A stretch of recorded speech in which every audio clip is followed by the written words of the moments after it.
I first heard about borderline personality disorder 20 years ago in psychopathology class. I was 24.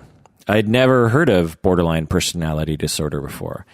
I had never even heard of personality disorders before. I remember the instructor telling us that personality disorders were the only disorders in the DSM that required 6 months of client data before you could diagnose someone with it. I thought to myself, 6 months? That's a long time. Why does it take so long? Contrary to this, he also told us that we could diagnose depression and anxiety within a short 5-minute interview with a client. And borderline personality disorder takes 6 months. That's weird, huh? And the symptom list was weird to me too. I'd never heard of personality disorders. They seemed so strange to me. I'd heard of depressed people before, and I had experienced anxiety myself by then, but personality disorders sounded completely foreign to me, and I was sort of scared of them, to be honest. Then a year later at my internship, I had a very difficult client. She would alternate between making me feel like the best therapist in the world and making me feel like a worthless person. And I remembered that this was a red flag for borderline, in that borderline clients often make therapists feel this way. So I began assessing for borderline with this client. And sure enough, after several months and after consulting with experts on borderline, it seemed I had my first borderline client.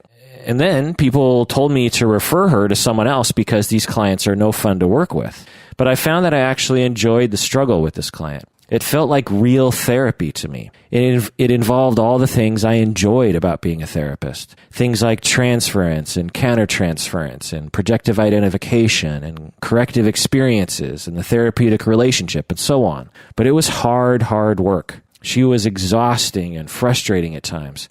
And after our sessions, I often felt mildly traumatized by her. But ultimately, it was highly rewarding to work with her. The struggle was worth it because after months and years, her symptoms decreased.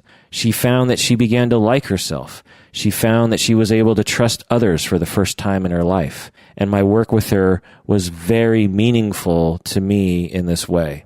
But then I heard people talking at my agency, and they had also had borderline clients, and they hated working with them. I heard them saying very hateful things, very judgmental things about them. They said it was a waste of time to work with borderlines because therapy just reinforces their dependent and dramatic nature. These therapists looked for ways to get rid of these clients. So I told them to send them to me because I liked working with them. And since that time, I've worked with many borderline clients in my 20 years of being a therapist, some successfully and some not so successfully. I've read everything I can get my hands on regarding borderline. I've lectured on the treatment of borderline personality disorder, and all of my supervisees eventually need help with a borderline client, if not several borderline clients. I've even had borderline students before, actually.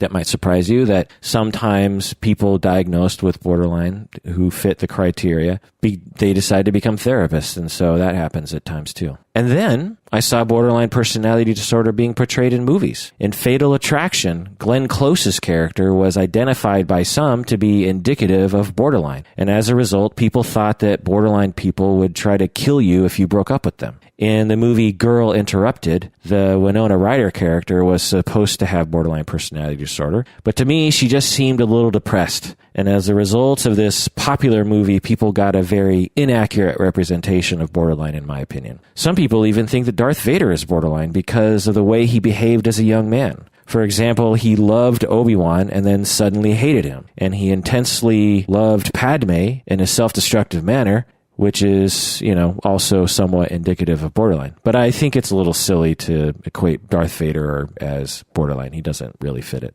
And then there was the movie Silver Linings Playbook. The Jennifer Lawrence character is supposed to have borderline, I think. They never actually said it in the movie, but it seemed pretty clear to me that they were trying to portray her as having borderline. And I think they actually accurately represented what a mild case of borderline looks like. That is, until the end of the movie, when, spoiler alert, they have a happy ending to the movie.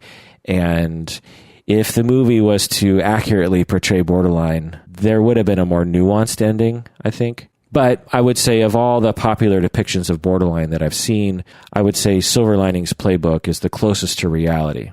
But again, just know that they're depicting a very mild case of it.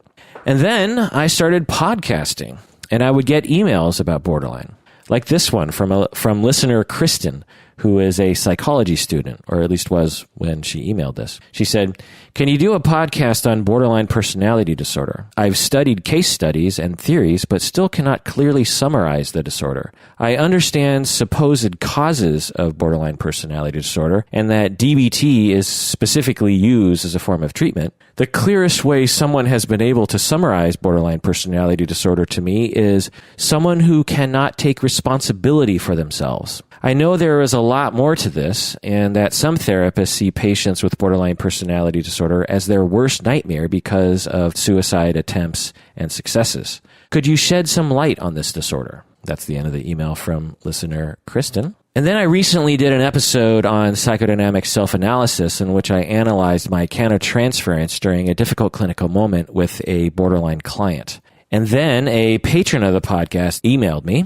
She gave me permission to read the following. "I just listened to this episode and wanted to tell you just how much I liked it. I was very much able to relate to the incident you described, as I have borderline personality disorder and my therapist has suffered much abuse from me over the years. I have lost count of how often I've told him that he's incompetent, has no empathy, doesn't understand anything, doesn't care, is callous, and a terrible human being. Even though I usually end up feeling really bad and remorseful when these episodes are over and resolved, listening to your experience has given me more empathy for my long-suffering therapist. I was really surprised hearing you say that you like working with people who have borderline. I am sure an episode by you would do away with some of the stigma attached to this diagnosis. You have all of these impressionable students and novice therapists listening. I bet they could benefit from some less judgmental information about borderline personality disorder. Really, doing an episode on borderline would be good for the greater good of humanity and leave the world a better place. You should really, really consider it, and I would be eternally grateful."